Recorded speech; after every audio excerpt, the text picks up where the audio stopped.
The Velveteen Rabbit by Margery Williams. There was once a Velveteen Rabbit, and in the beginning he was really splendid. He was fat and bunchy, and as a rabbit should be, his coat was spotted brown and white, and he had real thread whiskers, and his ears were lined with pink satin. For at least 2 hours the boy loved him. Then his friends arrived for his birthday party, and in the excitement of looking at all of the new presents, the Velveteen Rabbit was forgotten. For a long time the Velveteen Rabbit lived in the nursery cupboard, and no one thought very much about him. He was naturally shy, and being only made of velveteen, some of the more expensive toys snubbed him. The mechanical toys thought they were very superior. They looked down on the other toys and pretended they were real. The Velveteen Rabbit could not claim to be real, for he did not know that real rabbits existed. "What is real?" asked the Velveteen Rabbit one day when he was lying beside the rocking horse on the nursery room floor. "Does it mean having things that buzz inside you and a stick-out handle?" "Real isn't how you are made," said Rocking Horse. "It is a thing that happens to you. When a child loves you for a long, long time, not just to play with, but really loves you, then you become real." There was a person called Mom who ruled the nursery. Sometimes she took no notice to the playthings laying about, and sometimes for no reason whatsoever she went swooping about like a great wind and hustling them away into the cupboards. She called this tidying up, and the playthings all hated it, especially the metal ones. The Velveteen Rabbit didn't mind it so much, for wherever he was thrown, he always landed softly.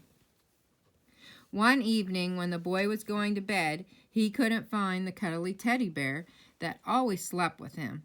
His mom was in a hurry, and seeing that the toy cupboard door stood open, she reached inside. "Here," she said, "take your old bunny. He'd like to sleep with you." And she dragged the Velveteen Rabbit out by one ear and placed him into the boy's arms. That night, and for many nights after, the Velveteen Rabbit slept in the boy's bed. At first, he found it rather uncomfortable, for the boy hugged him very tight. He rolled over on him, and sometimes he pushed him so far under the pillow that the Velveteen Rabbit could scarcely breathe. But very soon the Velveteen Rabbit grew to like it, for the boy used to talk to him, and made him nice tunnels for him under the bedclothes that he said were like the burrows that real rabbits lived in. They had splendid games together. When the boy dropped off to sleep, the Velveteen Rabbit would snuggle down close under his little warm chin and dream, with the boy's hands cuddling him all night long. Soon, spring came, and they spent long days together in the garden. Once, when the boy was called away suddenly to go in for dinner, the Velveteen Rabbit was left out on the lawn until long after dusk. The boy couldn't go to sleep without the Velveteen Rabbit, and Mom had to come and look for him with a flashlight. "You must have your old bunny," she said. "Fancy all that fuss for a toy." The boy sat up in bed and stretched out his hands. "You mustn't say that," said the boy. "He isn't a toy. He's real."